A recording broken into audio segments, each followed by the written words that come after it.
All right, everybody, welcome back on this fine Saturday of Memorial Day weekend. My name is Kurt Roskoff, everyone, and I am out here all over the internet and worldwide in-person events every way I can get it as a disability ally. And the journey culminated into this productions of the World of Ability Podcast Network. So it's a story told about my vantage point from Milwaukee, Wisconsin, looking at, being born into this world in 1971, being raised in the 70s and 80s, moving on to the University of Wisconsin, Madison, where I took on electrical and computer engineering and benefiting from a campus of diversity out of Madison, Wisconsin.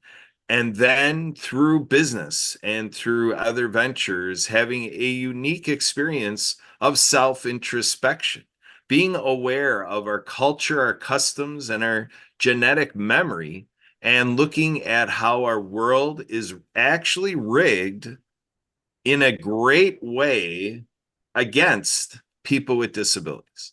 And so this is what the show is about, is advocacy, live streaming, and helping everybody around the world, 8 billion people, have the discussion we need to have. We need to be asking these questions.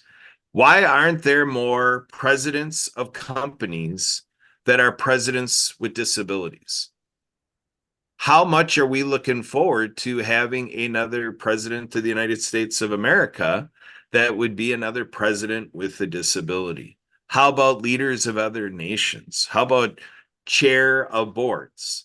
Where is the place for more and more people with disabilities? As these things are said, it is a universal experience. Everybody on the planet, 8 billion people strong, would say, hey, Kurt, these things are going on. And absolutely, they are going on. It's about the magnitude and the inequitable level to which we have let it stay and reach, like having a ceiling on our progress when we need to be making a quantum leap of progress. It's not about kind of sort of doing something, it's about considering doing something in a great and grand way. And for sure, many people benefit from making manageable goals that are measurable, achievable, and something that is real to accomplish. So, yeah, we are in favor of any type of incremental growth that we can get in this area, mitigating the gap between those of us that don't identify with a disability and in consideration of those with a disability under the terms of people with disabilities. So this is something that 15, 20 years ago, I didn't much have as much of a grip on either, folks. And in this transcension, in this transformational process that I've been able to experience across the last decade, I'm out here to share it in a way that I hope is provocative, that is instigating,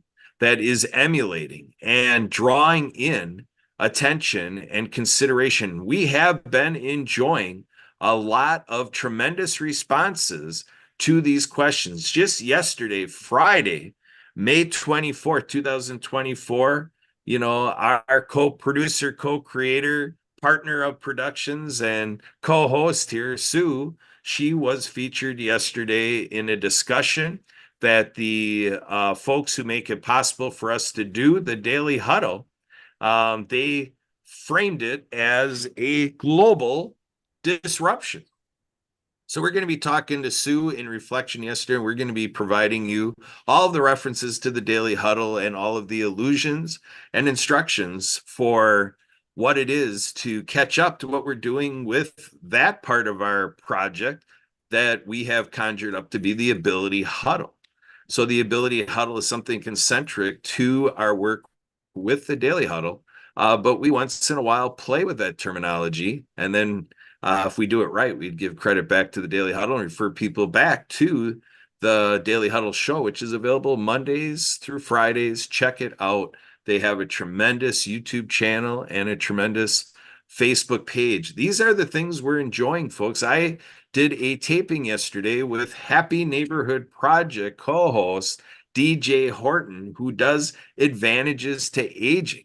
So as soon as we bring up the aging topic, we know that half of our senior citizens have a disability. That is why across the land of the USA, the bureaucracy is set up to culminate to aging and disability services. It just makes sense that as we serve our senior citizens, we right away do that check-in. Hey, would you benefit from disability services as well? Because it's a flip of the coin, folks, heads or tails. It's that close to a possibility.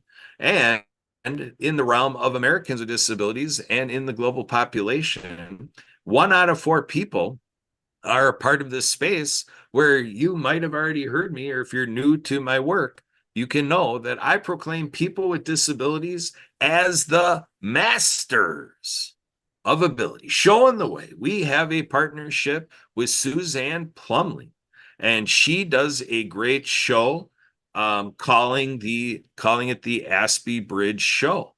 And so this is about women like her and Emily, who are women with late diagnosis Asperger's. And Susan has a great program that premieres women with late diagnosis of Asperger's as torch bearers.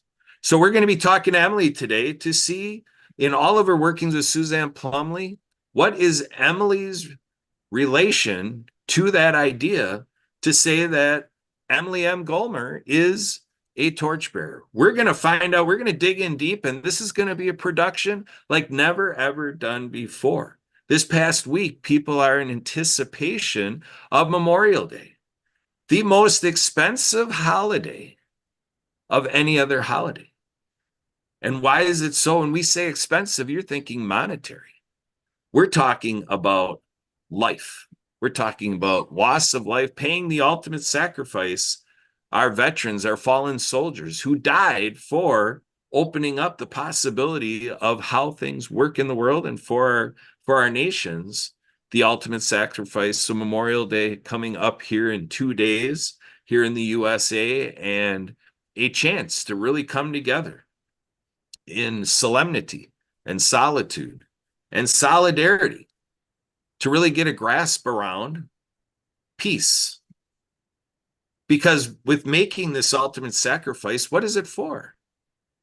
What is it for? It's a chance to look at war and disagreement and what happens in friction between nations, and to look at our opportunity to really grab that attention of top leaders in the world.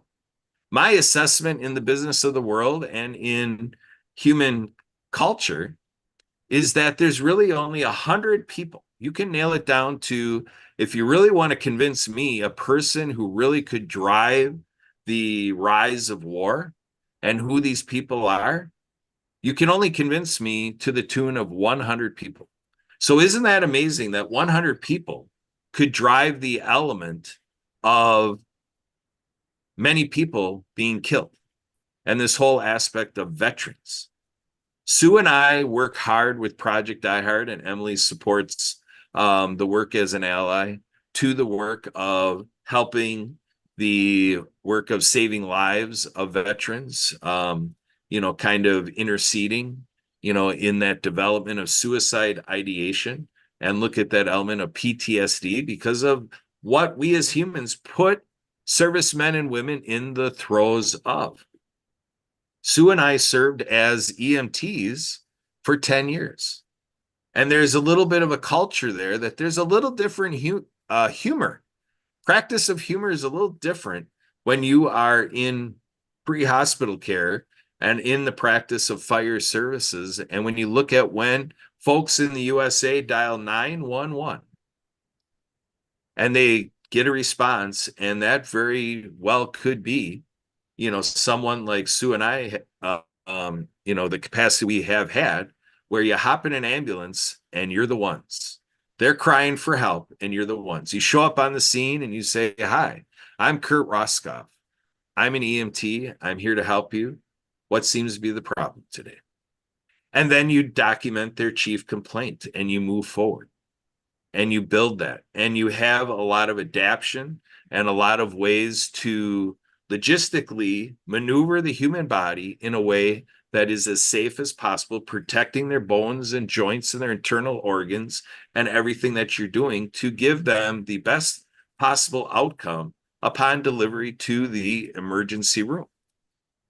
Now, as chaotic as that could be out in our marketplaces all across the land, it doesn't even, get us very far into understanding what soldiers have to endure.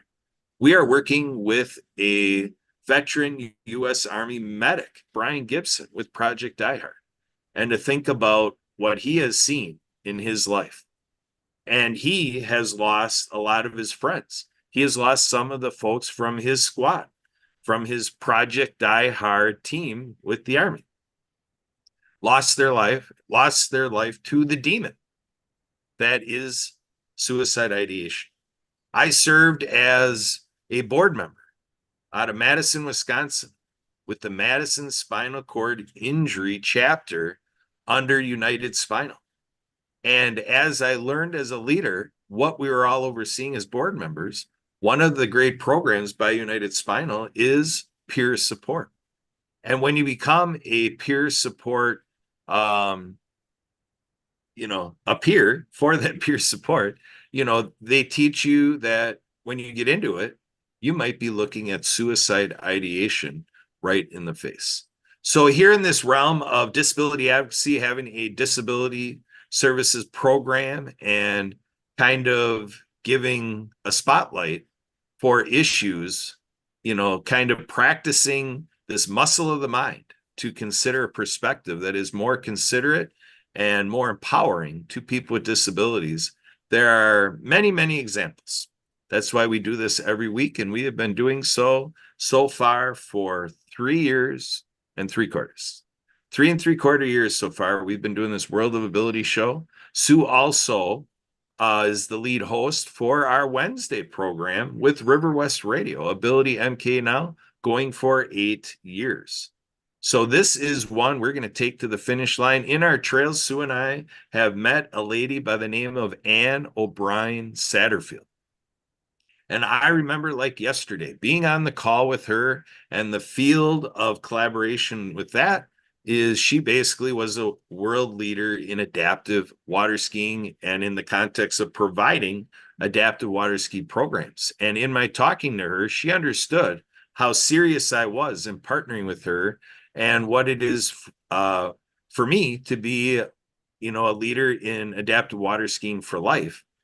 And she shared with me, and sure, that's the way it carried out. She promised me in this phone call, not because she owed it to me, it just was something she was sharing that existed in her life, that she was going to take this devotion of adaptive water skiing to her deathbed. And sure enough, her hard work, right to her dying breath, gave rise to Ann's Angels out of Florida. And so it's that type of commitment that when you say that there's so much work to be done, that we're going to do this for the rest of our lives, and there's still going to be a lot to be done. So this is an all hands on deck initiative. And even within our team here, Sue Roskoff, Emily Gomer, and me, Kurt Roskoff, we are going to give you the best we can give you. And we do have a friend or two that are saying that they might join us later on, which will give us a great chance between the three of us, the trio, Sue, Emily, and Kurt, right now here in front of you. And I'm saying Emily's name over and over and over again because she's on this podcast right now as podcast engineer, scheduler, virtual assistant, a key part of this Your World of Ability show. And she right now has her camera off. So here you go. Emily with late diagnosis Asperger's told me yesterday that some of these behaviors are due to Asperger's. So we're going to learn more about this, how you deal with your identity of figuring out that some of what you do is because of your disability. Emily Gomer, can you unmute and can you join the conversation? Emily Gomer, let's do this. Let's team up. Are you able to come on camera? Here we go, Emily. Come on. Let's feel the charge. Are you with us? Are you part of this team? Are you full of passion? Do you have fire in your belly? Emily Gomer, let's do it to it. Let's hear from you. Let's get into the heart of Emily. Emily, what do you got for us today? Thank you, Garrett. So welcome everybody to another episode of Real Livability. Um, and as Kurt was saying, yes, I do have uh, Asperger's. Um, so I was diagnosed in my late 20s, mid to late 20s. Um, and so yeah. Um, which I was already uh, which at the time that things sort of were obvious, or that I got the diagnosis, I was in the middle of college or at the end of college, and yeah, so it was a um challenging time, but good. And a little bit of a relief to have a diagnosis, um, to sort of put a name to what was going on. Um, but yeah, any questions, Kurt, thoughts, comments?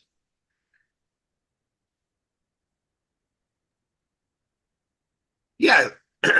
Emily, you have seen me with other people that we have brought through our work of 3 and 3/4 years. You are akin to my style of saying, take us at take us back to before. Take us back to high school, Emily, where you started to wonder. Like you say the difficulties, and then you say you were in the middle of college when it finally came together. Take us back to the time. What was going on that prompted for you to be tested a little closer, a little more functional assessment? What was the experience of the assessments and tests that they ran on you, and how did it all, culminate that you sat down?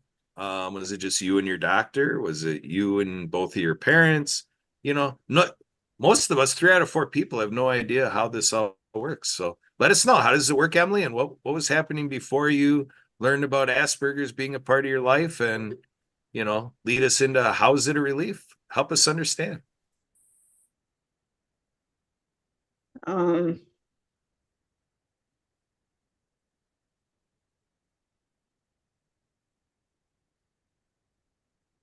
I think, um, noise outside.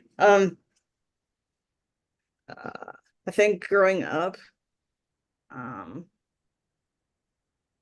I always sort of knew it was like something was maybe different, and I wasn't really sure what. Um, and I guess, I kind of,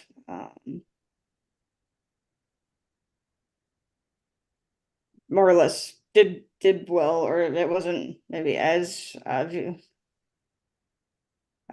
Some things I guess maybe weren't maybe as obvious, um, growing up until, due to like part of like the kind of structure and whatever, until like after high school, when I guess it became a little more obvious, or got things out a little harder, once like college and stuff started, where there's, with the whole college and whatever, there's not as much structure like built in already. Like you have to kind of create like your own kind of structure, that kind of thing. So I think that's sort of when I became more obvious, or started having a little more um uh, uh difficulty, um uh with different things. And I'm trying to remember how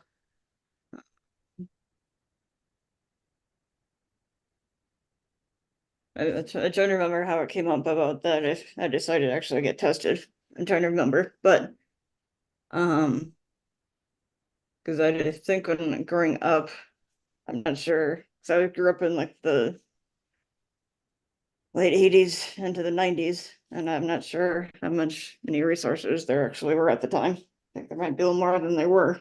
Um, um, Now than there were. But um,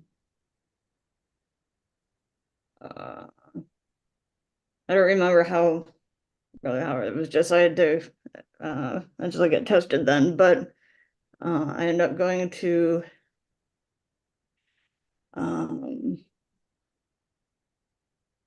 see, where was I? I ended up getting tested through I think it was my doctor that I was seeing at the time, who was in Wausau. Like I think he referred me to somebody in Wausau. I got tested by somebody in Wausau. And uh, ended up like having a conversation with my parents and the person who did the whole like testing and so on, and got like the like big report and whatever with it. And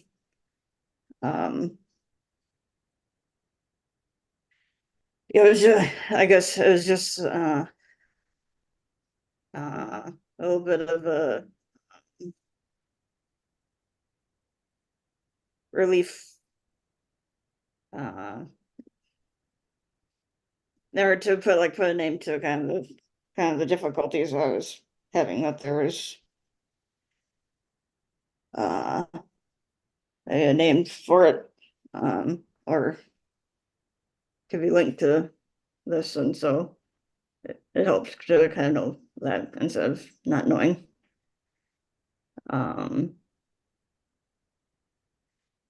um,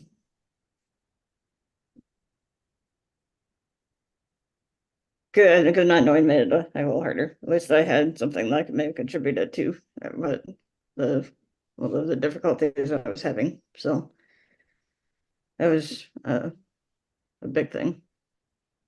And then just then be able to, if anybody asked to brought it up, then I could have something to contribute it to, and at least in part. I'm not sure if that sort of answered your question, Kurt. Yeah, it does, Emily, and it really gets us off onto a wild opportunity here. Sue, come on in here. You've known Emily M. Gomer for 3 3/4 years, and it's been just kind of a wild ride. It's been, at times very bizarre. It's been the whole field of emotions, 3.5 years. When you look at the culmination of the 3.5 years we spent together, you know, Sue, you and I can think of our 52 years of life and to think about what the last 3 3/4 years have been with Emily. And it has been something that has really stretched us in about 100 different ways. Right, Sue? Yep. So Sue, come on in here. Let this be a little bit of an insight to who is Sue Roskoff. And we're hearing the story of Emily, and, kind of set the stage, Sue, for kind of what is all happening around your life in terms of where Emily has come in to be a part of 20 different things in your life, and what it's been like to coordinate Emily's participation. Okay, sorry, I'm trying to think, where do I start? Give me a starting point. Which piece do you want me to talk about?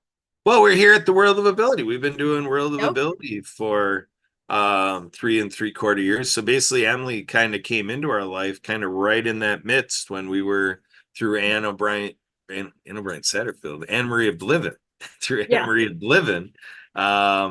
You know, Anne Marie Oblivion was right in the midst of the inspiration for why we have the World of Ability show and what we're doing with Marcus. And she came in to meet Marcus, and then Emily as the, executive assistant. Like, ho, ho, ho. Who is this Emily, the executive assistant? And then, it took a few months for us to realize, who this lady, behind Anna Maria Bliven's work, really is. What was that like for you? And in the scope of when I was working with some of the others in World of Ability, Sue, you were not as much involved as you are today. So you really were kind of on the fringes, and you kind of had a slow slow onboarding into understanding who Emily M. Gomer is. So start with the podcast, and then kind of share a little bit. Like, we started HMP Wisconsin, didn't we? And kind of give us the building blocks. How did it all come together to be this so pervasive thing that Emily now is involved in about 20 different things with us? Because for me personally, it was a slow process of getting involved, because this was like with HMP, with the things that, because you had originally met Anna Marie Bliven. I'm actually trying to think when you met her. Remind me of the actual starting point there, because there was so the idea is today we share a lot about Humans United in Mutual Aid Networks, which actually back then was not a term, but we have the Mutual Aid Network, and we have out in Madison the Social Justice Center. So the culmination is that through the Social Justice Center, Anna Maria Bliven became a part of the Madison MAN, as it came to be, the Madison Mutual Aid Network. And through Anna Maria's work and so forth, their collective energies created the Mutual Aid Work Center, the Moss Center. And so pre-COVID, they made a huge splash of progress to have some good social enterprising going on. And again, Anna Maria Bliven working on serving those that have home insecurity, houselessness, homelessness, that whole thing. And to have employment be the solution package to help people have successful careers. And then that income becomes the solution to come out of poverty and homelessness. So it's the Mutual Aid Network. Now there's another gentleman who at the time was running for lieutenant governor. And so what happens is that I go to the March event for disability advocacy, which was not yet shut down. We weren't like at that time, this was like right before, like we did that event at the Capitol, and then it was like a week later, it was like, stay safe, we're at home. So we did this event, and I'm standing next to this gentleman, who his name's Rob, or he took a nickname Fighting Bob for his candidacy as lieutenant governor. And he happened to approach me to find out what was going on with Disability Advocacy Day there at the Capitol. So I'm talking to this gentleman at the Capitol, and when I tell him everything going on and then telling him like what we do, again, this was pre-World of Ability podcast, but we're doing the radio show. And when I told him about Ability MK Now, he's like, I think I have somebody that you might want to have as a guest on your radio show. And it was Anna Maria Bliven. So through that introduction, Emily then comes on the coattails of Anna Maria. And here we are today. Emily's involved with 20 different things with us. So does that help you, Sue? It does. And actually, Emily, what was your first connecting point with her? How did that all come about? I've actually, if it was, I think it was March 2020, like I met Anna Maria like at the same time. Like I just met her like a month or so before, like February of 2020. Through through DVR. The person I was working with through DVR, so I was looking for work, and was wanting like a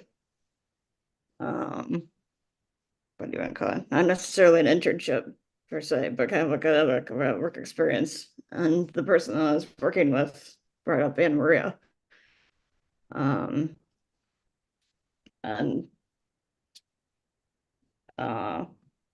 asked if about me doing kind of like a work experience or whatever, internship, whatever, with her. And so that's kind of how it started, was kind of through that. And then it just kind of kept going after the few months or however long it was going to be. Well, and actually I should back that up. So DVR, a lot of people aren't going to know what is DVR? It is the Department of Vocational Rehabilitation through the state. And what does that department do? What does that mean? Well, it's like helping people find work and that kind of the whole work part of side of things, or part of it anyway. And who do they help? What is it that who would go to them? Is that an exclusive kind of thing? Is that something that's open to absolutely everybody? Or how is it that a person would, or who would want to go and take advantage of their services? I think that's absolutely, well, I should know this and I'm kind of blanking on it a little bit, but I think part of it is if you qualify as having a disability, then they kind of help with that. Qualify as a disability or some other thing along those lines. Then you're able to work with them on helping find employment or other things. Okay. Main thing being employment, I think, but there are other things kind of connected with that. So somehow in the midst of it all, then you had somebody at DVR that was helping to find some employment connection, and somehow in the midst of all that, the department also was familiar with what Anna Marie Bliven was doing and connected the two of you. Am I following that all? I believe that's how it was. Yeah, the like the job developer or whatever her thing was knew of Anna Maria, and kind of put the parts together with that. Okay, so just jumping forward then, so that was something that you were working with her, and in the midst of all this, then I know Kurt was introduced, and then things tell me from your point of view what all happened there. How did what happened as we move forward? And I know there's a pretty long story between where that point in time to where we are now, but tell us a little bit more about how that timeline all went. I'm trying to think of how it went. Yeah, so Anna Maria had brought up mentioned something about Karen being on a show and whatever. And somehow I was kind of, I don't know, somehow got into, I don't know, being on with her, doing that kind of like, I think we initially had started like, I did like a watch party of something. For something. And I think when she was on the first time, like it went well enough, but I think here you kept asking her to come back, or she said something about coming back.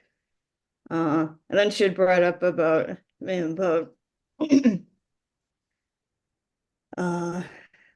something with you and both of you, and they somehow like helping with the whole Ability MK down River West Radio, like helping with the potentially helping you with like the summaries and stuff that you'd send to River West Radio before. So how can you help with maintenance with that? I think that was kind of, I think that's kind of what started the whole getting to know you guys more or something, was kind of or let's started with that. Yeah, because I know there was a Or podcast that like was- talking to more interaction with you guys when she brought that up and possibly helping you with that. then I know there was a podcast for called Compassionate Citizens, and I believe that was That's true. one that was for her that she was running that. Is that, am I putting the pieces together correctly? I don't, Carrie, you might have to correct me if I'm wrong. I don't know if it was necessarily hers. I know she was part of the group along with Kurt and Darush and Marcus, and I'm not sure if there was anybody else. And Norlin. Yeah, Norlin. It was that group of them that kind of came up with the whole idea of having the show, and so I don't know if it was, I don't know if it was whose idea was really it was, for how it ended up being because all I remember is that like Kurt and I were a part of that. I don't really remember Anna Maria really being like a real host or anything on it. I think she was so I don't know how that worked out, but I know she was part of the whole committee that came up with the whole idea and that kind of thing. Gotcha. Her Okay. planning of it and so on. So All right. So let's see here. I know early in the conversation there was some talk about like Asperger's in particular. Do you want to just share a little bit what exactly is it? There's people that might be listening to this that have no idea what that is, what that means. Can you share a little bit more detail towards that?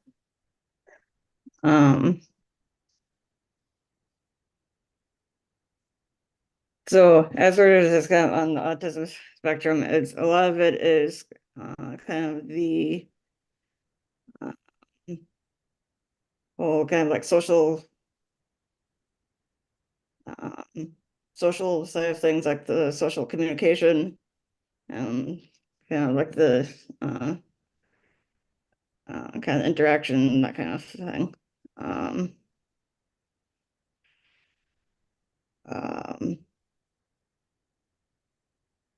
So I think I'm more on the milder end of it, but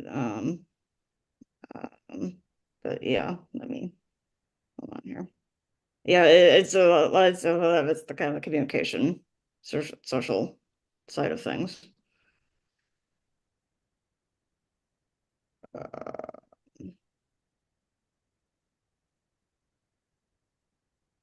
I'm seeing Kurt just put a definition in the chat. So let me just read that. It says Asperger's syndrome, also known as Asperger's, is a neurodevelopmental disorder that is part of the autism spectrum disorder, or ASD category. It's often considered a high functioning form of autism. People with Asperger's may have difficulty with social interactions and nonverbal communication, and may have restrictive, repetitive patterns of behavior and interests. Does that sound like a definition that you're familiar with too? And again, the educational speaking Yeah. here, we're sharing more about that, what that is specifically. Yeah. Like somebody that ever might or autism. Sometimes it might be kind of like a one-sided conversation. Where they like to only like talk about one thing that they're like really into, whether it's like collecting baseball cards or whatever it might be. But yeah. Yeah, not a whole lot, yeah. Sort of, no, I don't know why I'm having a hard time explaining at the moment, but So, well, actually, you got me thinking here. What would, if you had a one thing that you would enjoy talking about, what would that be? um, And it's okay to say me. That's okay. very funny, Kurt. So I know we do a lot of stuff here, but I'm thinking about it. It's like, I know you through the context of Happy Neighborhood Project and podcasting, all that. But outside of all this, I mean, you're saying that can be something that can be a common thing, but I actually don't know what your thing would be. If that is a thing, maybe it's not. Right, I would have to think of her as something, but, yeah, Have but you that, been- yeah, that's sort of the tendency. Have you been a good Emily? You know, I kind of would like hope so. you talk to Minnie, you say, "Have you been a good puppy?" Alright, And she's been a distraction down there. I know she's we got the lawnmower going outside right now, so the poor dog is pulling on Kurt in all sorts of directions. I gave her a big thing to chew on. I thought she would be all satisfied with that. It's not working. So She's happy supervising Alana on the tractor, so it's working out. So, but Emily, it seems like you're working with Debbie Hayes with the World of Pets, and if you look at your profile, it seems like you hang on to your time with animals. yeah, like, pets. And maybe that's why you hang around with Sue and me. We're kind of like animals. Oh, geez, Kurt.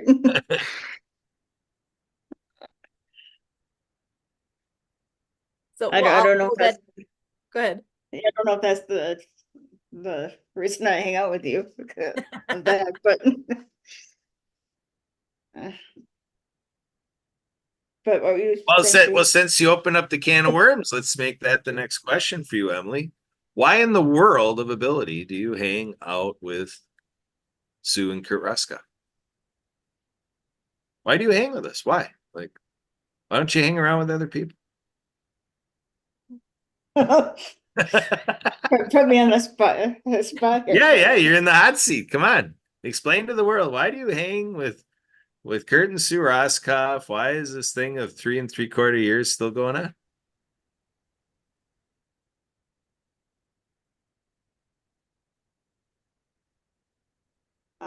It's probably a combination of quite a few things, but I think the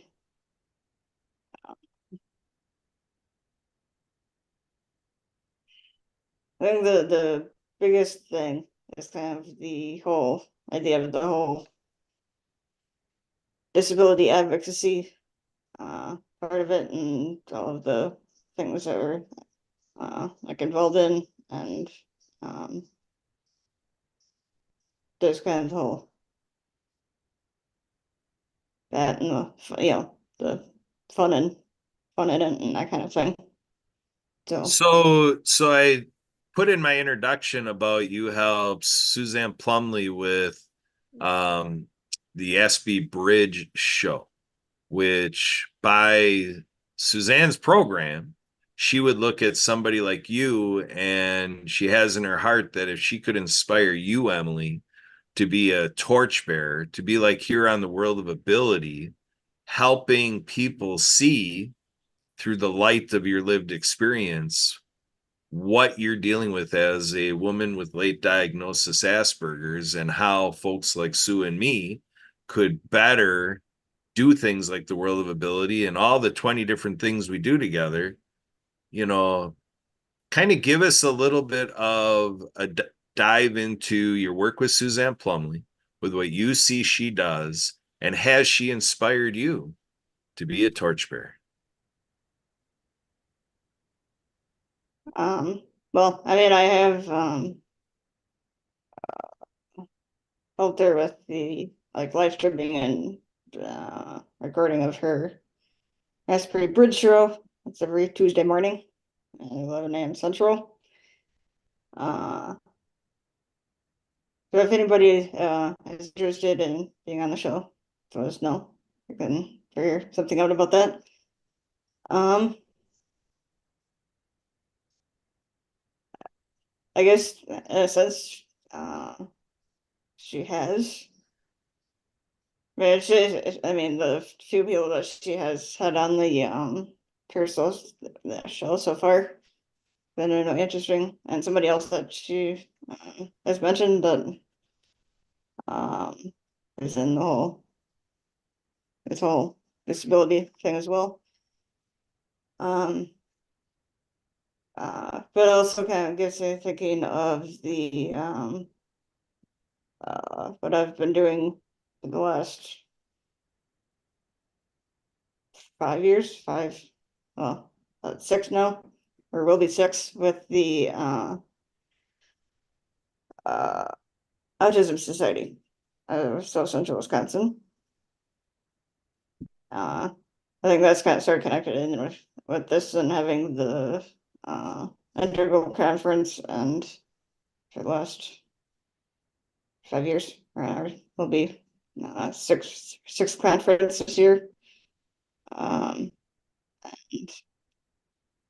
so it's been a journey, and then just the whole inspiration of knowing other people with Asperger's and autism since before moving here to Madison. I didn't know of anybody with Asperger's or autism, or at least wasn't aware. If I did, wasn't aware of it. And so it's been a experience, but I see that Santa's joined us. Yeah, Santa, your timing is Afternoon, impeccable. folks. You were talking about me, obviously. Yeah, and Santa, what we're doing here is we're setting the stage for, you having your naughty and nice list. And, Emily has been working really diligently with Sue and I in the last 45 minutes to really set the stage for why Emily might be a good candidate for your nice list. What do you think, Santa? Well, she does work very hard and she puts up with a lot of your crap. And, Miss Sue treats her very nicely. And the fact is that, she does a lot of stuff behind the scenes that people don't see and people don't understand. So we'll give her kudos to being on the nice list. There you go. Thanks, Santa. So, since you bring that up about what Emily does, I don't know if you've been watching any of the video of the last 45 minutes, but Emily has been sharing. Yeah, she's been sharing what she's been doing the last half dozen years with the Autism Society of South Central Wisconsin, and planning the Integral Adult Autism Conference. And we've been talking about for last year, we've been working with Suzanne Plumley with the Aspie Bridge Show, which is about women with late diagnosis Asperger's, and how Suzanne inspires women with late diagnosis Asperger's like Emily to be a torchbearer. And for the first time ever, Santa, we've heard Emily say right now that yes, Suzanne has inspired Emily to be a torchbearer. So isn't that wonderful? And isn't that what we all strive to do? We all want to inspire someone somewhere for some reason. And it doesn't have to be the top 10 reasons. It can be the bottom 90 reasons that we inspire someone. Yeah, Santa, and you've come out with, like, Are You Santa Approved? And you've talked about on our show about, your founding principle is helping spread smiles around the world. That, that's what the world needs, which we all agree with here. And so your program has been you've been enjoying a lot of positive feedback, including from the three of us, right? I truly do. And you three are great cheerleaders, and I truly appreciate all the extra effort that you do and all the things that you do, not only for me, but for the Smile campaign. And I think we just need more positive people in this world. My saying, Sue and Emily, if you didn't hear me say it this week, we're tired of dealing with the negative nannies. With you 100%. And they can come in all forms, shapes, and sizes, and with all kinds of attitude as well. So, if we can talk nicely to some of these people, maybe we can transform them into being normal human beings again with a smile on their face. And that would be a win-win situation for all parties included.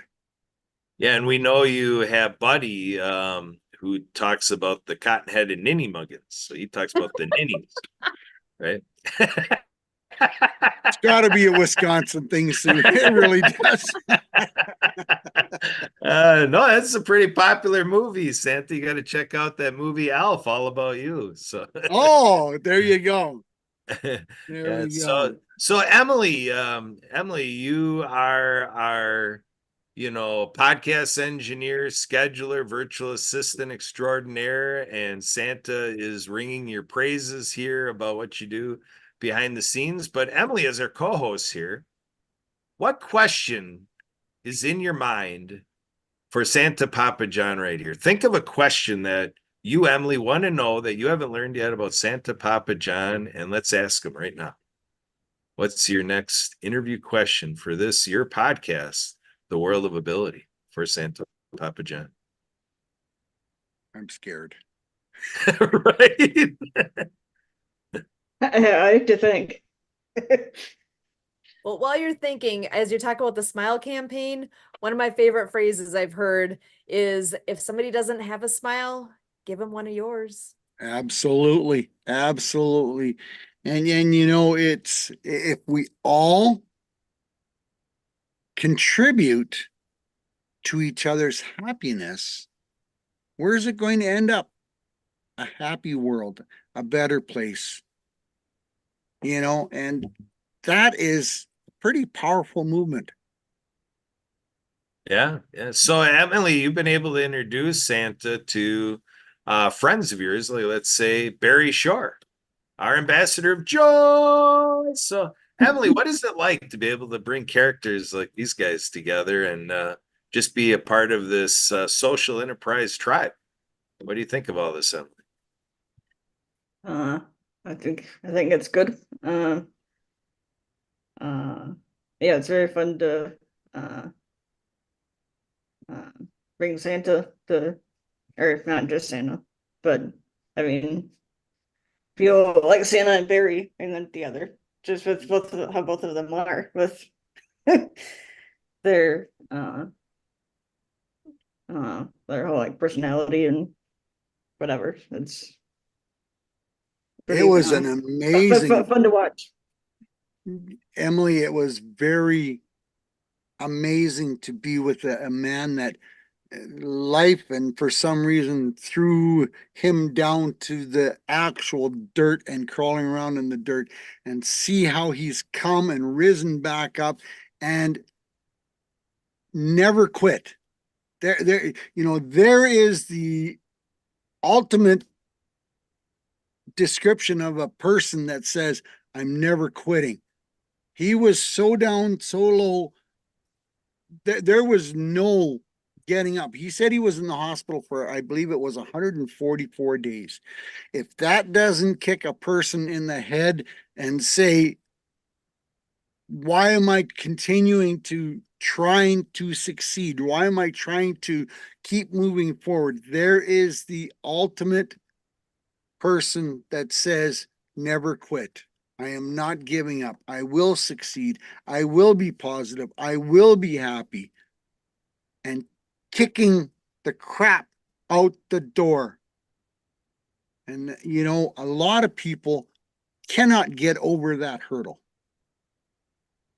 for whatever reason is in their brains, in their growing up, in whatever excuse they want to provide, because 99% of it is excuses. Mhm. They need to have the drive, the determination, the willpower to overcome, to move forward, to succeed. And nobody can do that but yourself right up here.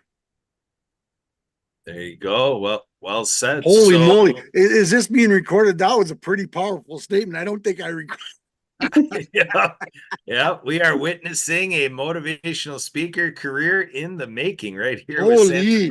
Holy, that one was a powerful statement. I'm glad you're recording this, Emily, because I think I need that one played back. Yeah, there we But go. I mean, We'll that's what we do to each other. you get around with the negative nannies and they drag you down and they encourage negativity and we kick them to the curb, but we get surround ourselves with happy people, positive. People have to be positive nowadays because there is enough crap in the world. And there's Miss Deb, and we're just talking about surrounding yourself with positive, like-minded people, and your whole mindset can change, and you can feel amazing about yourself. You can feel amazing about your inner self, and that's how you change one step at a time, by being positive, by changing a mindset, by changing your goals, by changing whatever you think you need to do to move in front. It all takes one step. And how many people are scared to make that one step? Yeah, so Debbie, welcome on in here. You've had quite a stretch of time with Prepaid Legal Services Incorporated. You're making available to all of us Legal Shield and ID Shield, and you've been with it a long time. So Debbie, do you have any reflections back about, from when you began with Prepaid Legal Services Incorporated? And it probably wasn't all roses, right out of the gate, was it? You had to endure some, moments where maybe your commitment to the company was challenged, but you maybe persevered some things along the way that you're still here today doing the same thing. What does that look like, Debbie? Right. Well, when we started, actually, I didn't even have a voice. So that was pretty challenging to actually, and I still tried to network. And at one of the networking events, one of my friends would interpret my 30-second or 1-minute intro. So anybody could actually hear me. I got to, actually, I was the presenter of the day. And we were at some restaurant and everybody was on tables. And so I would go to like each table and whisper my intro to each one. It was pretty interesting that, but you do what you got to do. I mean, I needed those people to know what Legal Shield was, because I didn't grow up knowing or assuming that I would need an attorney for anything. I mean, I was hoping I'd never, ever have to have an attorney. And then, of course, life happens and all kinds of things have happened since that I realized that was really not a bright idea. I probably needed an attorney a lot. I mean, actually, as I think back, there's a lot of times when I thought, man, I really should have had an attorney for that. But I grew up in a time and in the country where a handshake was still a great way to do a contract. And you know how today that doesn't work really well to do the handshake kind of thing.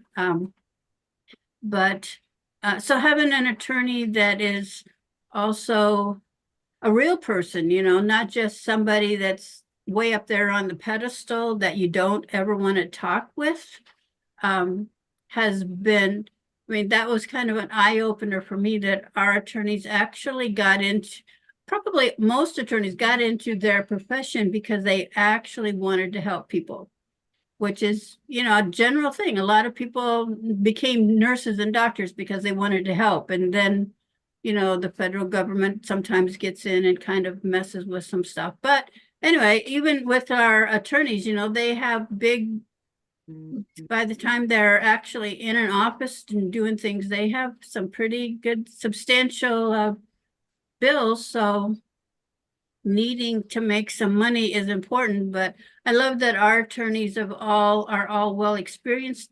We actually don't use attorneys that have been practicing less than, well, most of our attorneys are 20-year-old veterans at being an attorney. So they know what they're doing, not the new guy on the block, not the guy that's just passed the bar, but they're also knowledgeable and interested in helping. And of course, we pay them well still, even though you personally are only paying them really a small amount of money, $1 a day for your family. And if you're adding your small business, $1.50, which is really unbelievable amount of money to be saying that you had an attorney for that amount of price.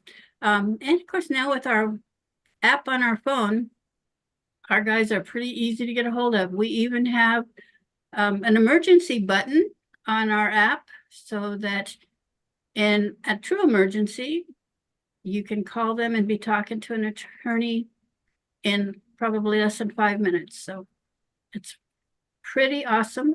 My husband had to use that one, actually. He was in a accident, a hit and run accident, on his way to the medical appointment, actually in the evening. And he was talking to the attorney before the police even arrived on scene. So the attorney could get him calm down and know how to respond to questions from the officer. He wasn't at fault, but you still have to be prepared and mindful of what you're saying. So There you go. Thank you, Debbie. Wow, good sharing. And So- isn't that, Kurt, if I may interrupt for a moment, that is a very powerful statement on way society has sure changed. Because 10, 15, 20 years ago, you weren't scared to talk to the police. You weren't scared to make a statement. You weren't scared to, get up and walk around because someone else was at fault, because you could see that they did something to you. But now the way society has changed, you need a lawyer to back you up because people believe that they're always right, even when they're wrong. Yeah, it's really from, individuals who have been through stuff that all these advocacy groups, like let's just take Mothers Against Drunk Drivers. Look at where we were before that mom inspired that whole organization and inspired a wave of being tougher on folks who, enjoy being at a bar or tavern or drinks and then think it's okay to be on the road. And then all of a sudden somebody else pays the price.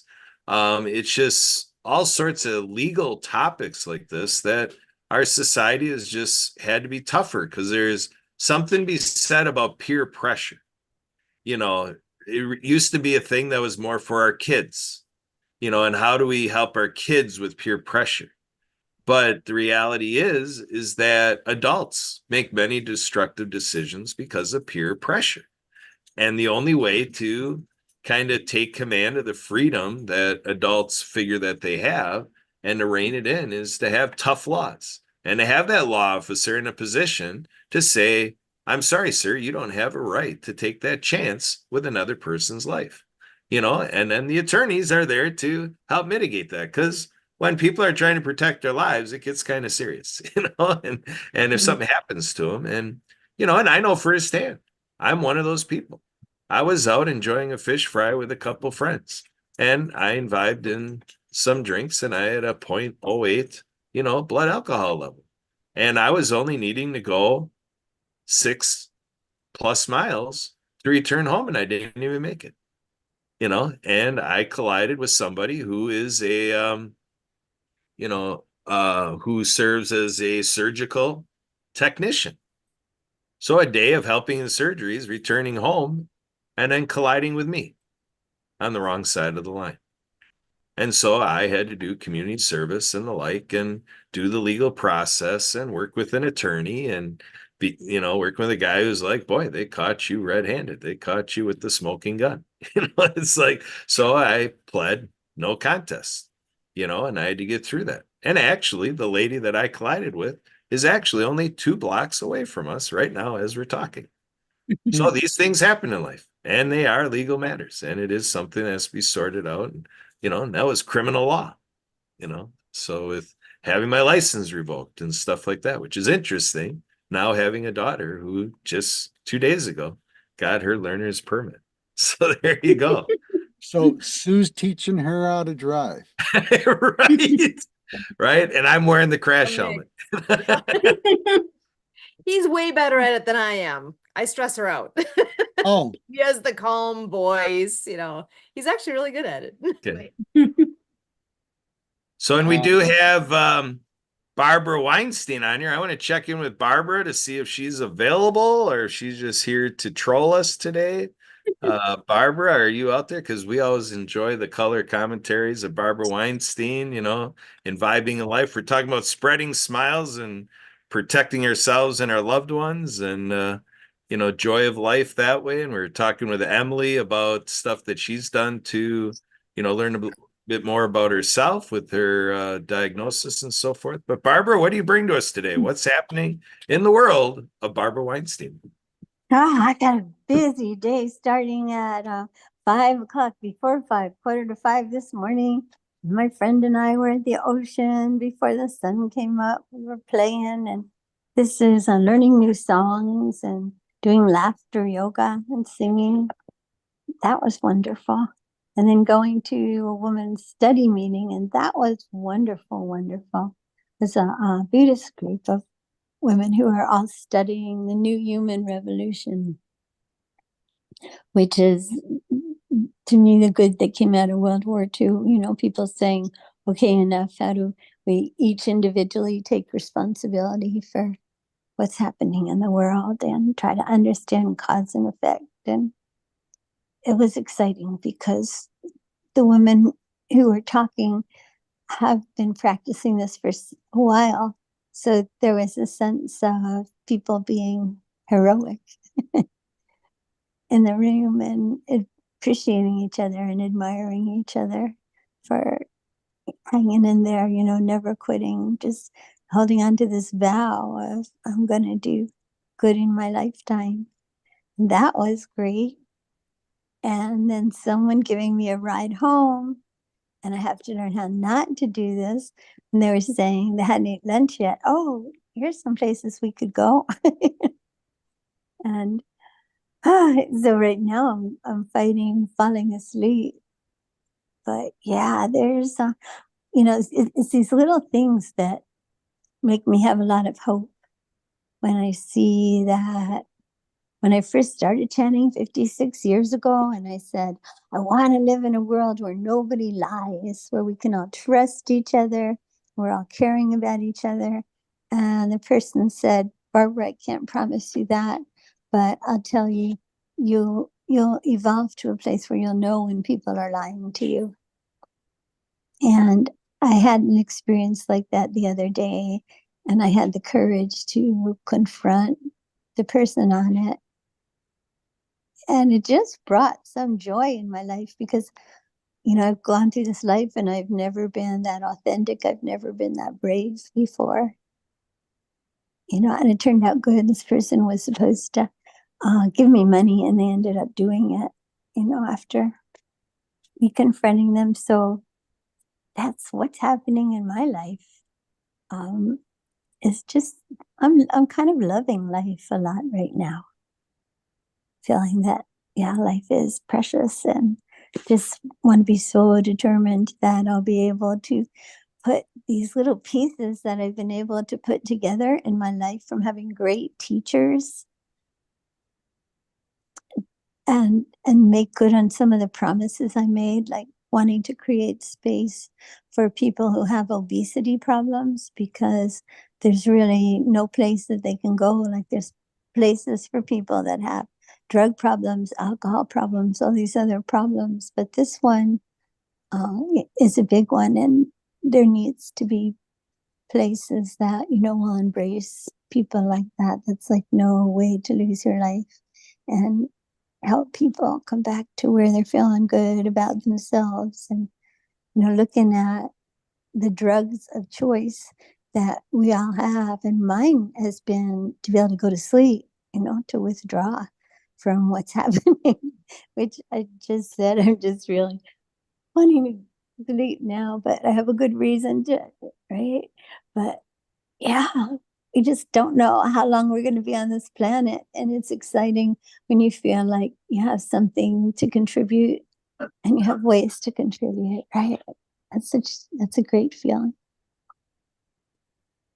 Have a Absolutely. sense of purpose. I know that was actually a topic that came up yesterday. That the whole idea of having purpose, and what is your purpose for being here? What is your purpose in life? What drives you? I know there's a group that we listen in on almost daily basis. So it's Monday through Friday. There's a group that has I guess you could call it a show. I don't know if show is the right word exactly, but that's called the Daily Huddle.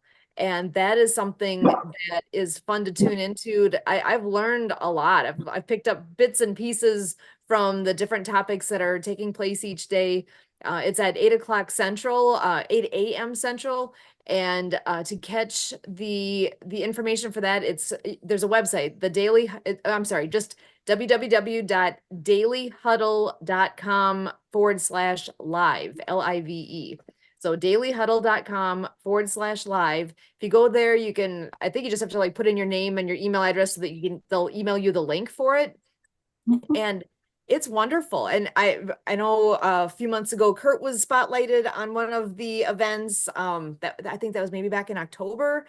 And in I believe March, Emily had a day that she was highlighted on their programming. And I actually had the honor of doing that yesterday. And we were able to share a lot of information about well, there Kurt's pulling it up from yesterday. Global disruption, redefining ability beyond disability. And Kurt helped kind of I guess redefine something that they were doing and introduce the concept of doing an ability huddle. And so he did the first one, Emily had one, I did one yesterday, and it was a different a different piece of the same topic basically, because there's so many good things that they talk about on that program, and they usually have somebody speaking on a topic of some sort for maybe 10 to 12 minutes and then open up to the group that's there for a discussion on the topic. And then it's usually just like a 30-minute piece in the morning, and whether you participate or just listen in, either way is totally fine. And I always walk away with some nugget of something that made it worth my time being there. And part of what ended up being in that conversation yesterday was talking about how do you find your passion in life? Where is it that comes from? What helps define you and what you're doing? And I found it a lot of fun. I really enjoyed having a chance to talk more about what we do with our adaptive skiing things in the summertime. And it's a wonderful group. So if you've not been there before, go there, enjoy it with us. So Kurt, I see you're sharing a screen. What would you like to do? I'm just going to share with everyone Sorrel's introduction. Here we go. Disruption. Redefining ability beyond disability. I want to tell you a little bit about Sue before we dive into this conversation. Sue's a radio show host for Ability MKE Now. She's also a podcast host for World of Ability, the TDC Today Show, and more. Show Skyer of 20 years, adaptive skiing event collaborator for 10 years, life sciences laboratory coordinator at Carroll University for 13 years, co-host of Happy Neighborhood Project for 3 years. She's a spouse of 28 years, a mom of 15-year-old daughter, and she's also a dog mom. For 4 years, compassionate, hardworking, fun-loving, smiling Sue with a purpose. Sue, good morning. Welcome to the day. So there you go. So you all have a chance to go grab that video. And I just wanted to kind of get that teaser going. Where did that conversation go from there? So when you have 30 minutes, go grab it, enjoy. It's very worth your while, right, Emily? Emily's not normally awake too much in the morning like that, but I think she was live and perky and ready to run a marathon after Sue got done with it. So. Sure. Well, I guess the point of that, Kurt, is we all have different platforms that we can share happiness, positive, and show that we care about not only the people that are in our immediate circle, but we can care about people in our outer circle as well. And you know, the reach of that alone can be huge as long as we're willing to share.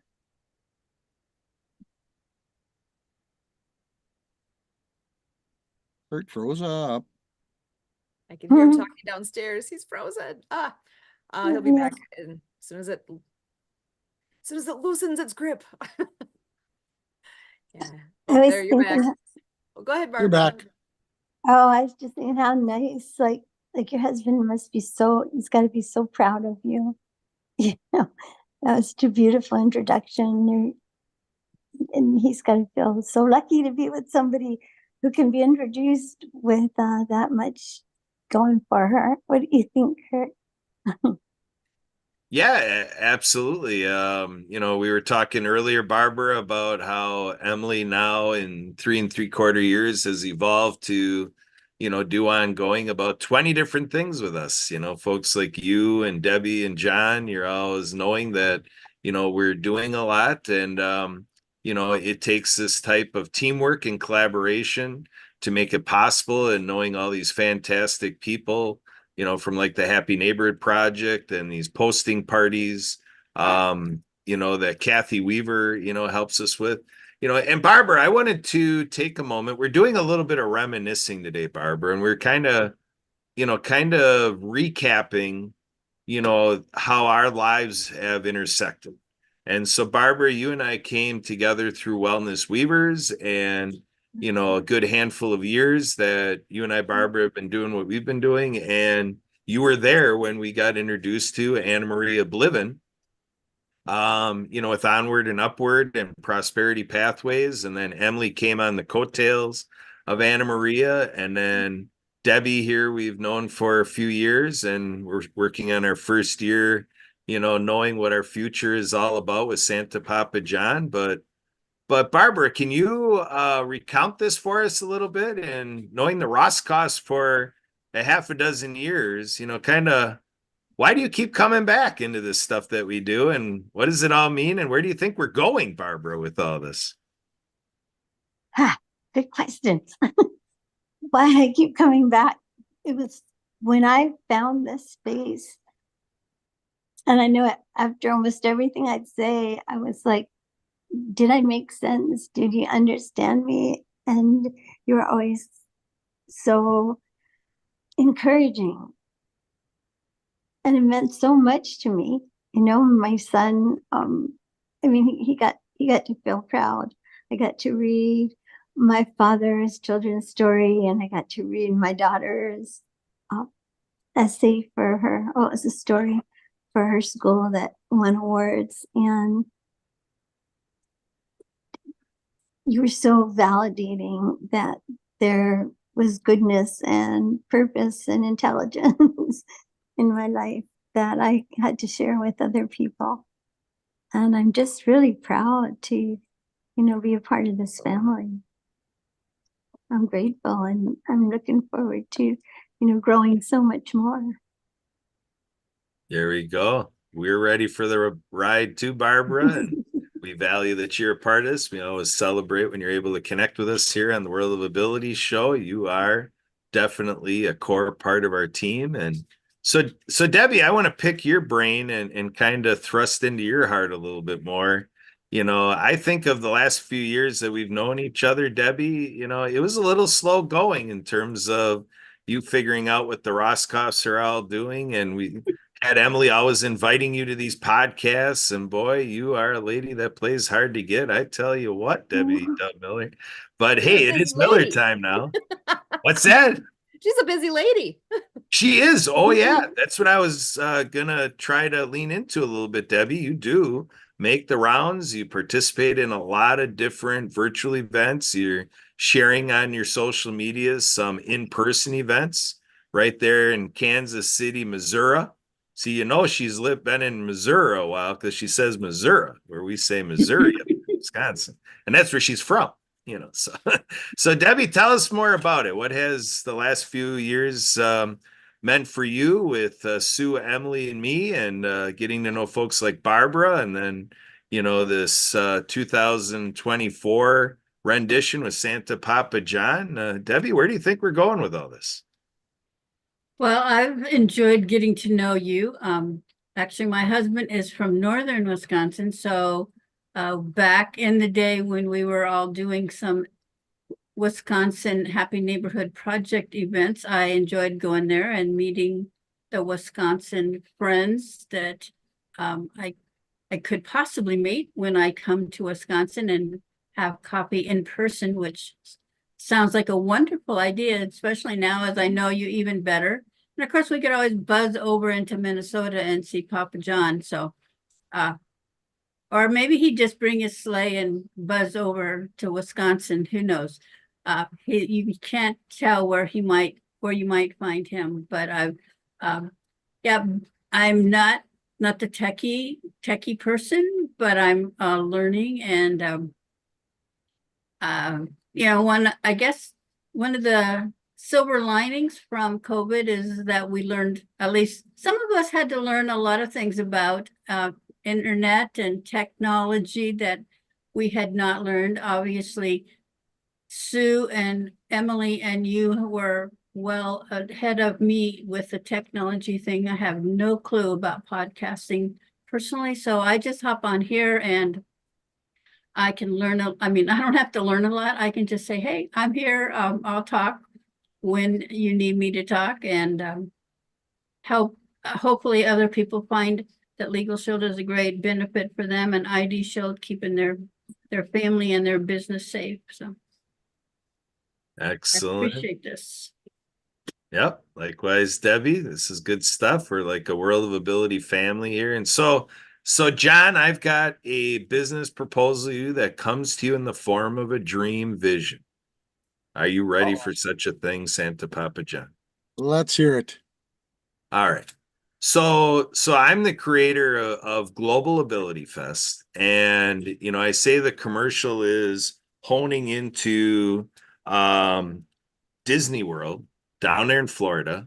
And you got Epcot, the experimental prototype community of tomorrow. And I say my commercial for all this disruption, like Sue brought out through that Ability Huddle segment I was showing you the intro for.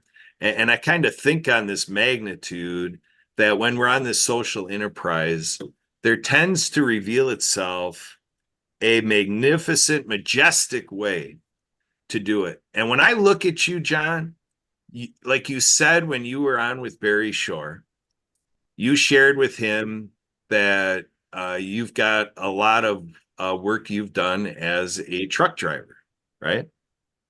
So I am picturing you going down our interstates with Are You Santa approved, and to have a whole experience ready to go in that trailer of the 18-wheeler.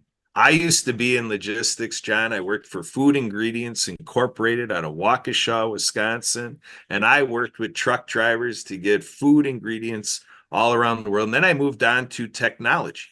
So I share with people I love marketing through technology and events. And so Microsoft Business Partner and all these things. So I've been on a lot of technology events and expos, and they've actually done this. They've set up their trailer of their tractor trailer, their semi truck 18-wheeler with, you can go into the thing, and they have like a set up environment to teach you all of the latest and greatest in technology. So what I'm looking at, John, is this is my vision dream to see if you'd want to do this with me, John, that we get you set up with an 18-wheeler where you're going down the road with that wrap, Are You Santa approved, and we get you going to events where you have an experience for kids and families right there. As you drive down the road, you show up with a mobile experience by none other than Santa Papa John. What do you think? It sounds like a very interesting concept. Wow. There's a lot of logistics to go along with it, as you well know. Yep. Oh, yeah. But there again, I'm promoting happiness, positivity, and sharing and caring and loving. What a great way to, wouldn't it be cool to have a great big trailer show up at a big community event to say, okay, it's time to share, it's time to be happy, and it's time to be positive.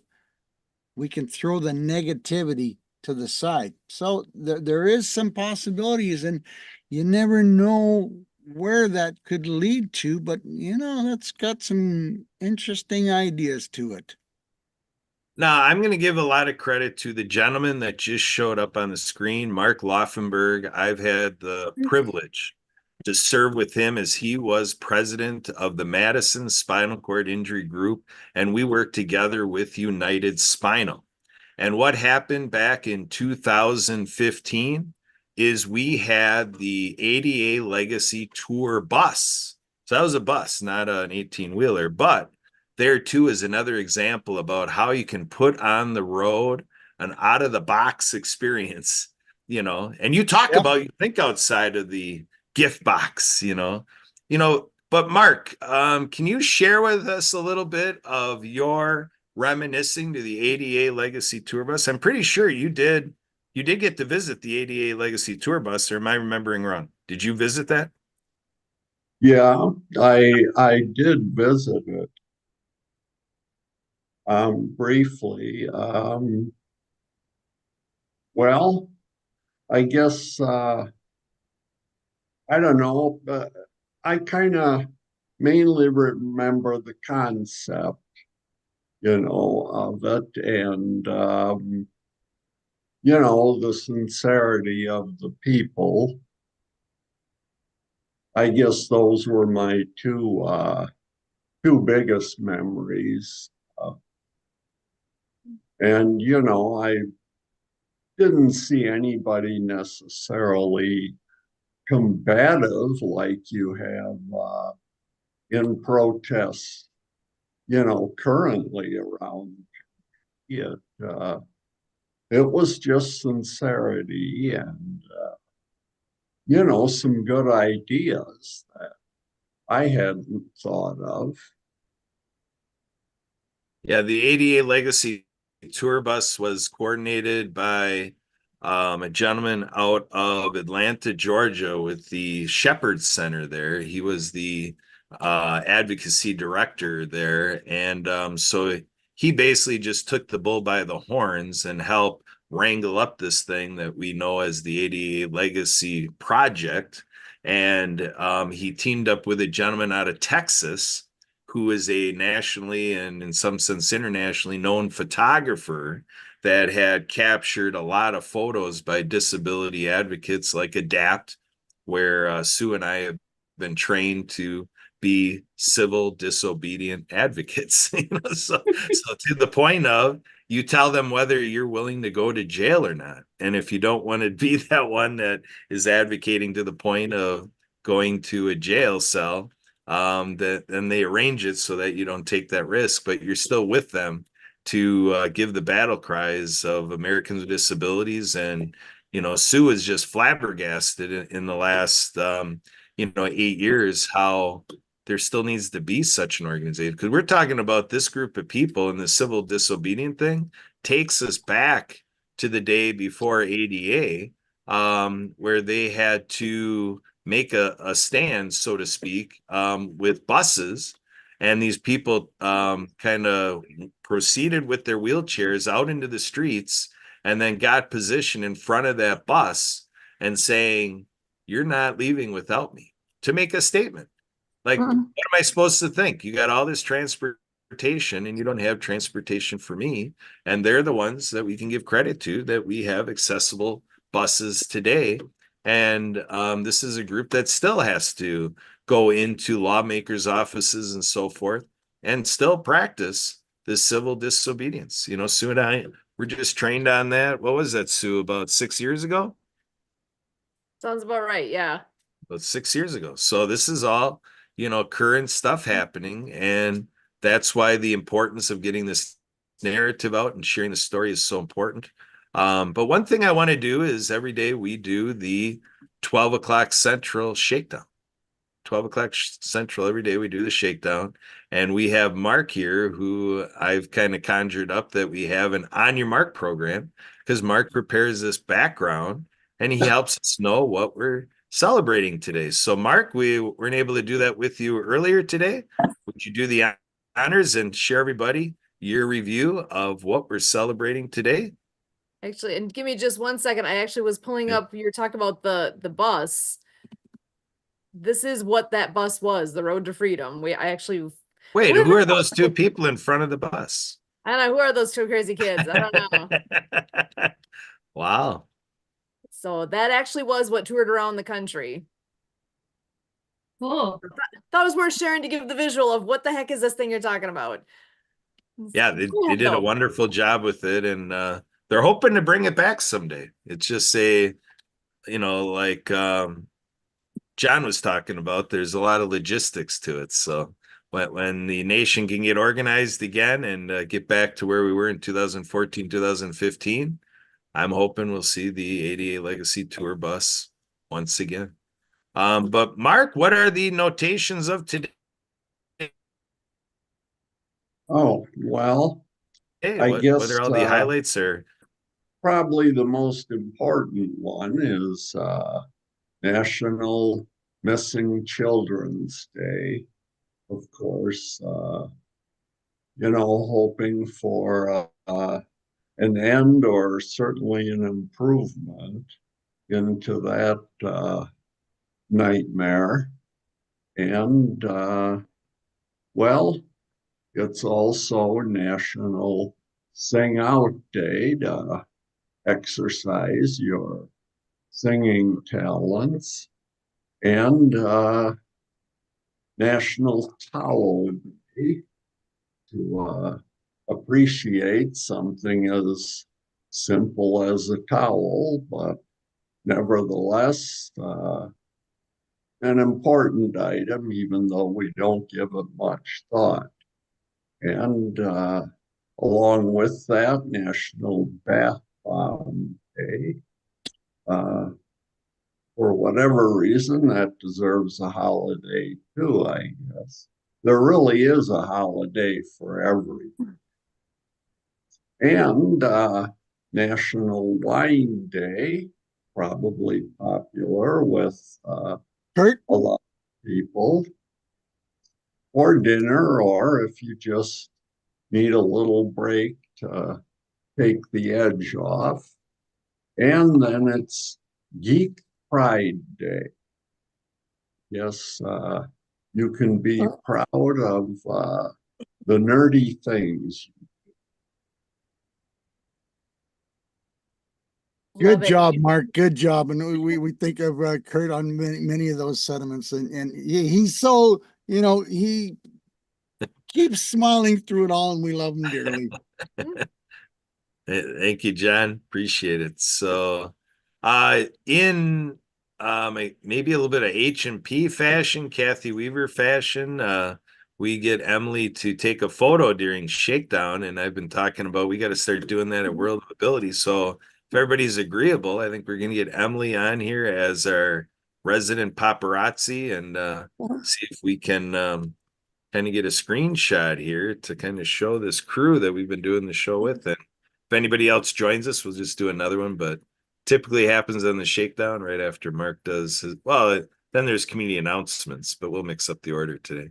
All right, Emily, it's all yours. Photo time. Okay. 1, 2, 3. Sensei. There we go. So, all right, Sue, where do we take it from here? We got quite a motley crew, and we've got one last segment to go. So, what are we going to do? Well, I got to add one more thing with what the celebrations are for today. It's also National, or is it World George Day? My dad's name is George, and he's here. So, we get to celebrate my dad today.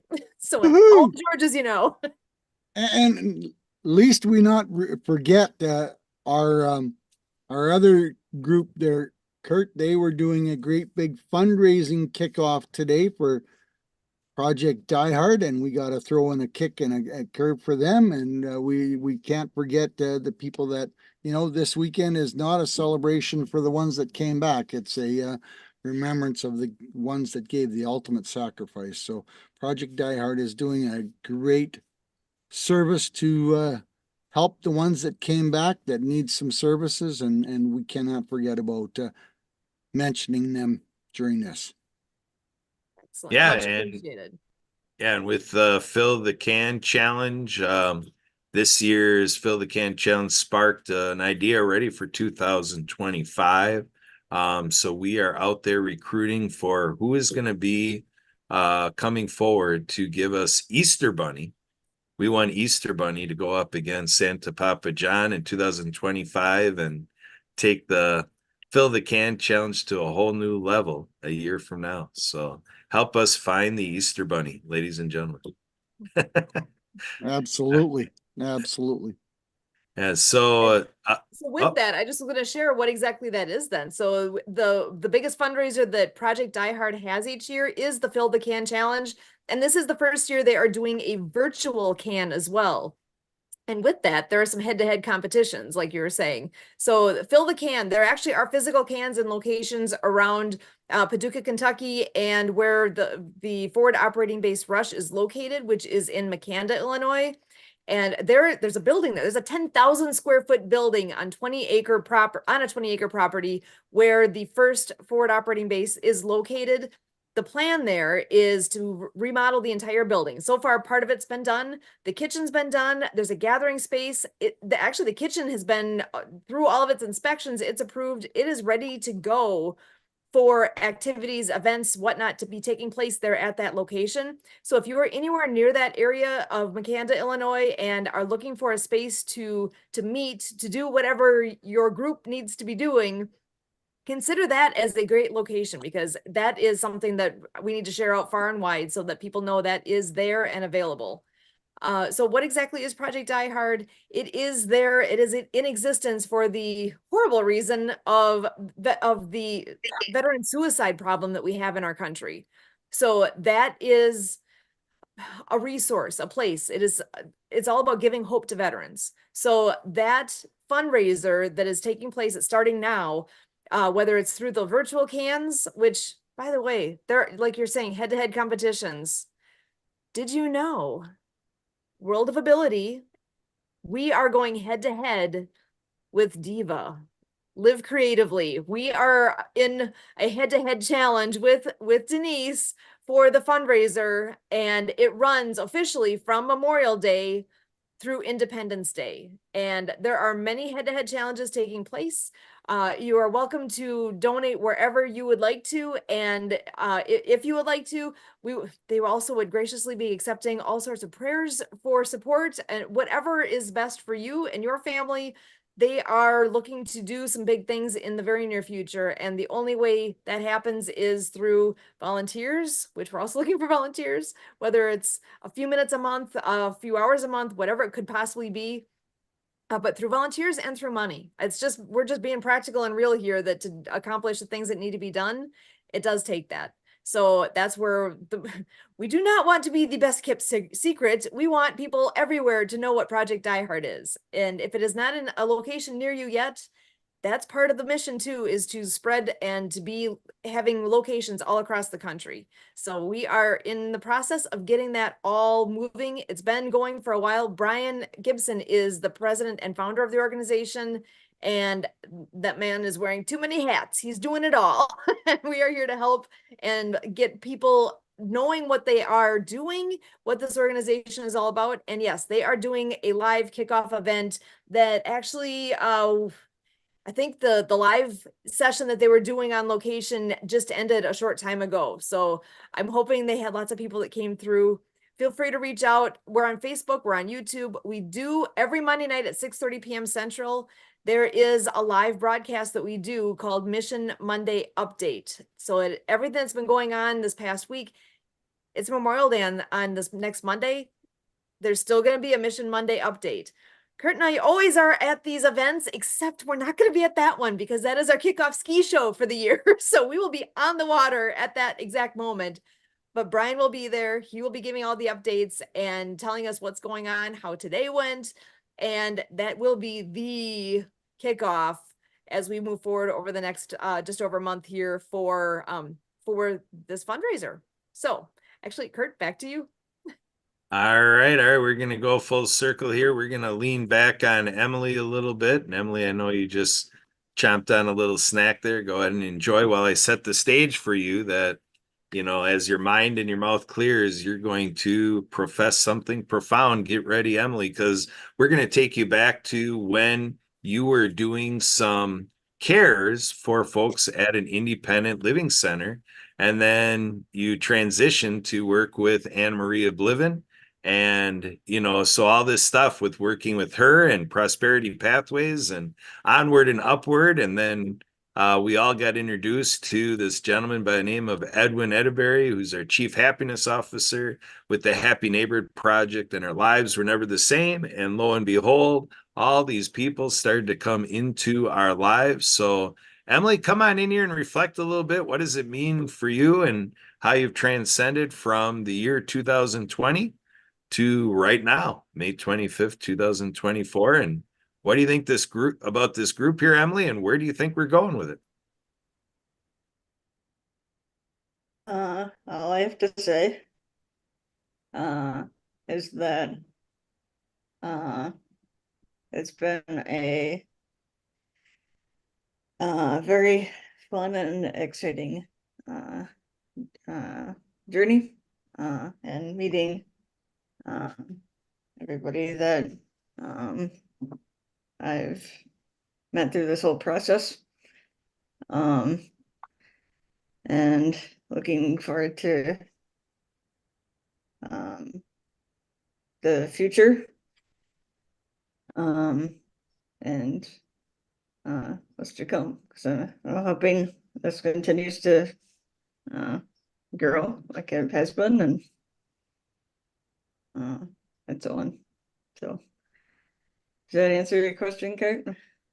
Absolutely, absolutely. So now we're going to enter into a little bit of sharing like we do on H&P Weekend about weekend plans and about a little bit more personal sharing what the next 3 days are for you. And we're going to start with Debbie Dub Millers. So down there in Kansas City, Missouri, what does the Memorial Day weekend hold for you? What are you doing between now and Tuesday morning? Thank you. This is a special weekend for a lot of people. I know here in the Kansas City area, we've had a lot of wreaths laid at soldiers' grave sites.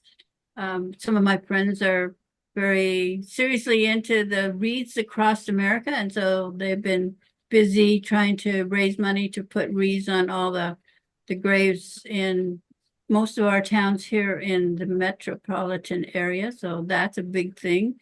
I know there's a lot of exciting events going on. We do have one big one at our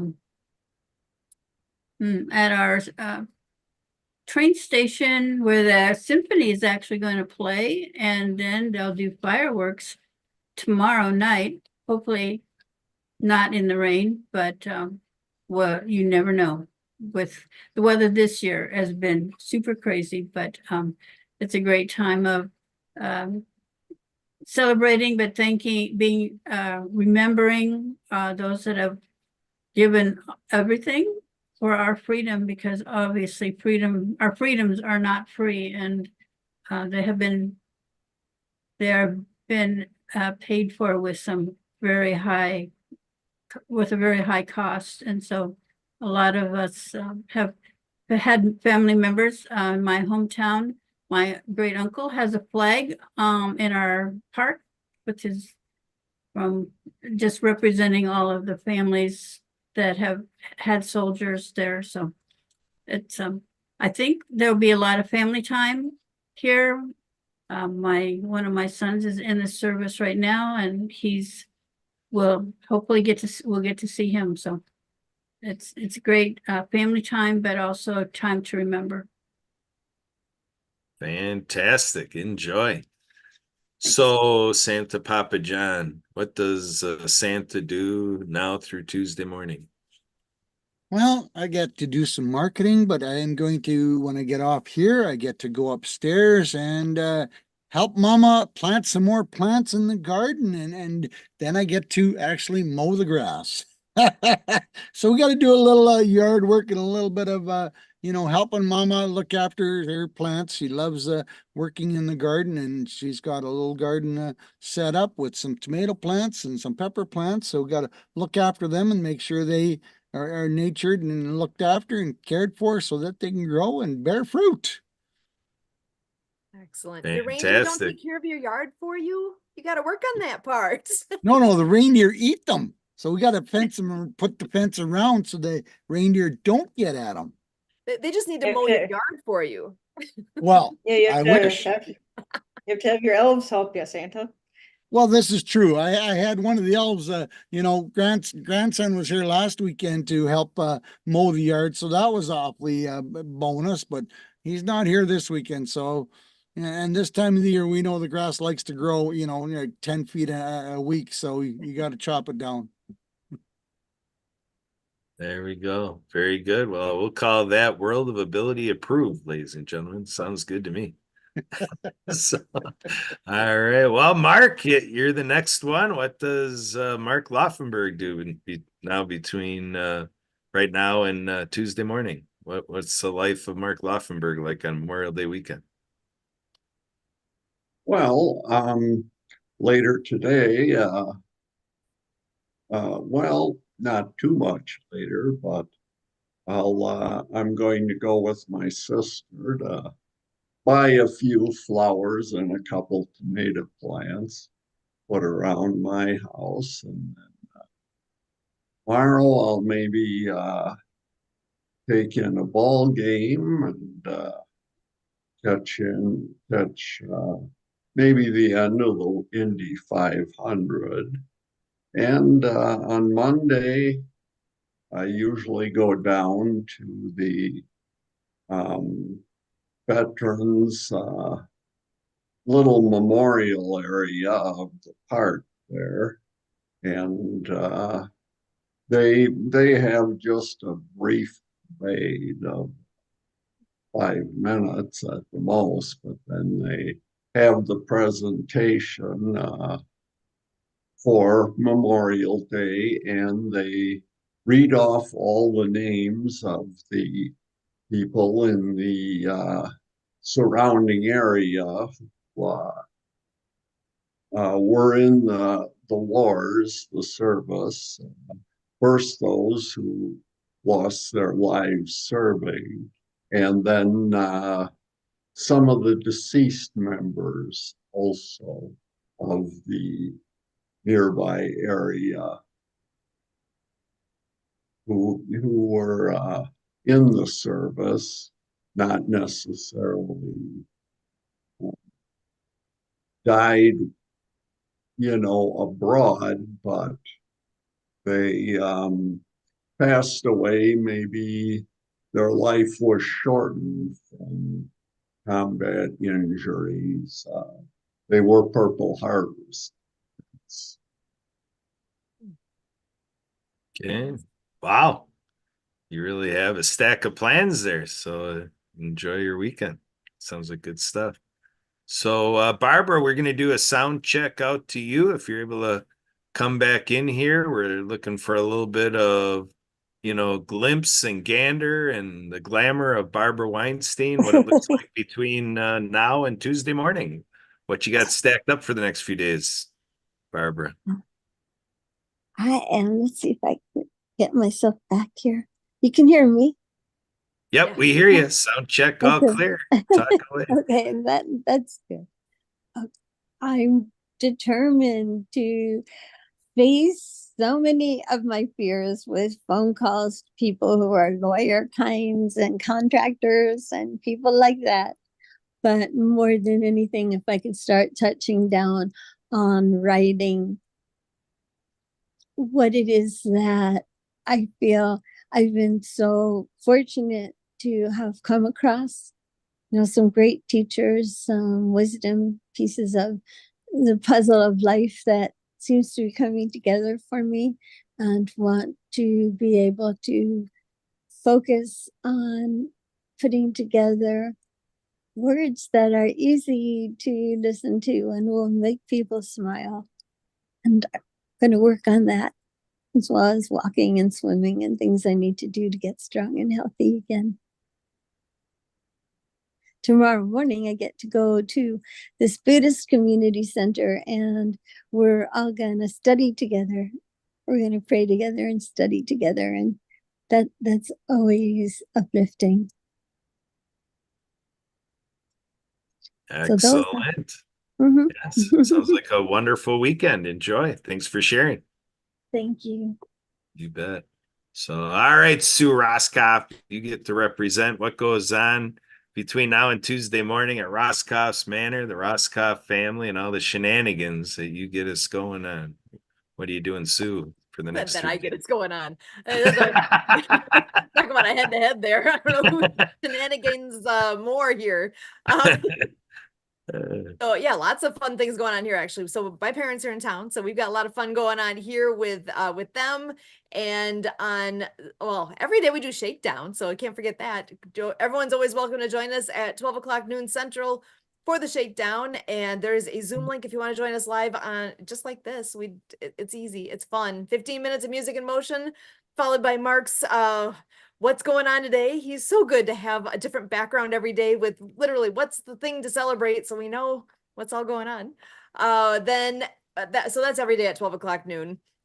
We have on Monday is a big day for our ski club. It is the 40th anniversary season for Pewaukee Lake Water Ski Club. And our first show of the year is on Monday. And do you know what the theme is? Actually, some of you guys in this room might know. I don't know if you've heard Barbie. So get You ready to wear dressed pink. Kurt up in pink. Believe it You or know not, it. they got like a light blue for the guys. I was kind of surprised. I was assuming we were gonna do pink all around, but they get to wear blue. Actually, a little bit lighter shade. You got more of a greenish teal going on right now. So if you can lighten it up to that color of the world behind Emily's head there, it's that kind of a shade of blue. It's really pretty. So I heard that for the junior show, though, the pre-show, I thought Alana was gonna select one of my pink shirts. I thought it's maybe accurate.